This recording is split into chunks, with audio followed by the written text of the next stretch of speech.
Welcome back sa aking channel. Road manager ni Bea Alonzo bumanet sa kabila ng isyong hiwalayan ng magkasintahang Dominic Roque at Bea. Si Dominic nga ba ang pinatatamaan niya sa kanyang post at tinawag pa na sad boy? Panuurin at pakinggan ang buong detalye.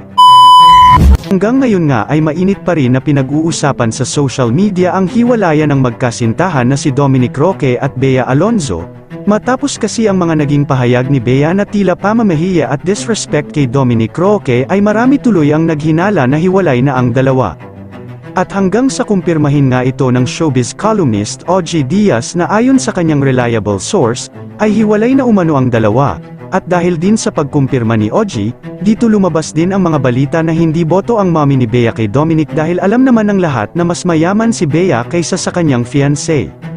At ayon din sa mga source ay hindi pa talaga handa pa sa ngayon magpakasal si Bea dahil mas priority nito ang kanyang career, na kung baka sakaling magpakasal siya ay baka mawala sa kanya ang marami niyang endorsement at mga projects na nakaabang. Ganun pa man inamin umano ni Dominic na may pinagdadaanan sila ni Bea, at ayon pa sa source ni OG na sinusuyo pa rin ito hanggang ngayon ang aktres para magkaayos sila. Samantala, naging usap-usapan naman ang cryptic post sa threads ng road manager ni Bea Alonzo na si Nina Ferrer, na shinare naman ng makeup artist na si Ting Duque. Ayon sa unang post, unang nagpost ang road manager ni Bea na si Nina patungkol sa isang manipulative sad boy. Aniya, any guy who'll try to convince someone that they're the victim of the situation, they'll make you believe that you're in the wrong and that you're the one who should be feeling guilty. Toying with your mind, they're seriously just bad news. Bagamat walang tinukoy kung para kanino ito o kung sino si sad boy, naikonekta naman ito ng mga netizens sa isyong hiwalay na sina Bea Alonzo at Dominic Roque kaya wala nang kasalang magaganap, at tila patama rin daw ito kay Dominic na tila nagpapaawa sa publiko para magmukhang masama si Bea Alonzo.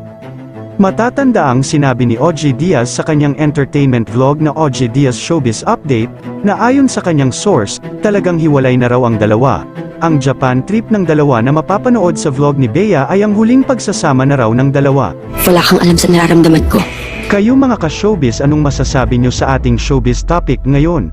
Kung may opinion kayo ay magkomento lang kayo sa aking comment section.